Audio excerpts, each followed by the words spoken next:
Como que é o mundo espiritual? Como que ele tá no mesmo espaço que o mundo físico? Ele é uma outra coisa? Como que é? Tudo está acontecendo aqui, enquanto a gente está falando, está tendo uma batalha agora espiritual? Satanás, certa vez ele chegou diante de Deus, né? Porque ele ainda tem acesso à presença de Deus. Então, isso é uma coisa que, não sei, eu acho que foi o Lamartine que falou isso também. Não sei. Isso é uma coisa que eu nunca tinha ideia. Acho que foi o Lamartine, né, Lene? Eu tinha ideia que Satanás já estava no inferno e não tinha mais acesso a Deus.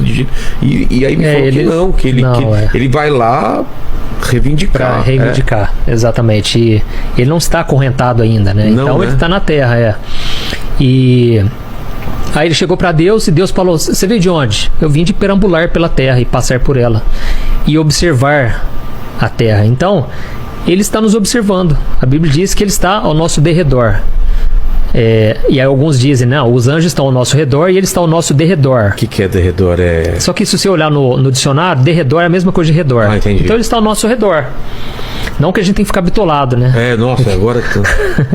Porque quando eu comecei a frequentar a igreja, não a igreja presbiteriana, mas eu saí dela por um tempo e fui numa igrejinha, essas igrejinhas de bairro. Sei.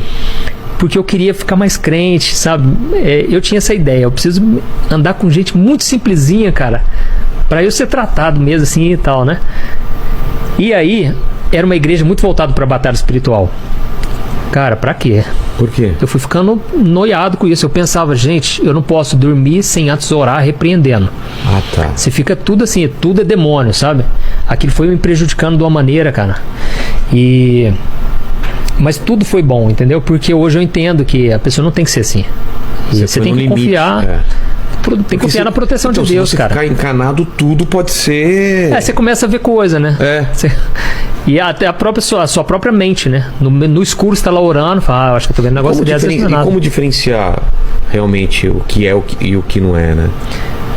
O diabo ele pode imitar tudo. Ele não imita a paz que vem de Deus e ele não imita a santidade. Mas ele não lê seu pensamento também. Não tem acesso não consegue. Mas ele consegue ver os seus sinais. Ah, tá. Você pode não. Vamos supor que ele te tentou numa área. Tá. E aí ele vai ver a sua reação. Então ele joga a seta, viu a sua reação. E aí, reagiu super bem como se fosse nada, ou seja, não é a sua cobiça. Porque a Bíblia diz que cada um é tentado de acordo com a sua própria cobiça. Opa, teve aquela outra ali que ele fraquejou. Foi lá no Instagram da menina e ficou vendo as fotinhas. Eu joguei a isca e ele foi lá. Exatamente. Ele é casado. Eu tô falando com você, que agora tá solteiro. Né? Aí entendi os sinais. Ele observa os sinais. Ele tá tanto tempo aqui que ele, né?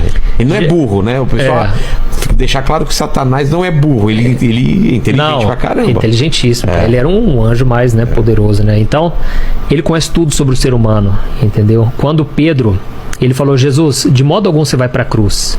Ele falou: arreda Satanás, porque você só conhece das coisas dos homens, você não conhece das coisas de Deus. Então ele é um estudioso. Não sei nem se precisa estudar mais, já está milhares de anos aqui estudando todo tipo de reação. Exato, né? Por isso que se repete a forma como ele trabalha, entendeu? Então... Mas então, sobre a guerra espiritual, como funciona? O que acontece? Demônios aqui na Terra. Eles estão na Terra e a Bíblia diz que existem os principados que estão nas regiões espirituais, que é o segundo céu, né? O segundo céu é o que? Tem um céu que a gente vê aqui, a lua, as estrelas, e existe o céu que é acima disso, que a gente não enxerga. E depois aí tem o terceiro céu, que é a glória de Deus, onde Deus está. E o segundo céu? E a partir dali... A Bíblia não dá detalhes, né? Mas a gente imagina que ele lança, a Bíblia diz que ele lança dardos inflamados. É uma comparação, né? Paulo faz uma comparação da armadura do cristão com a armadura do soldado romano. Aí ele fala que ele envia dardos inflamados, que é aquela flecha de fogo, né? Sim.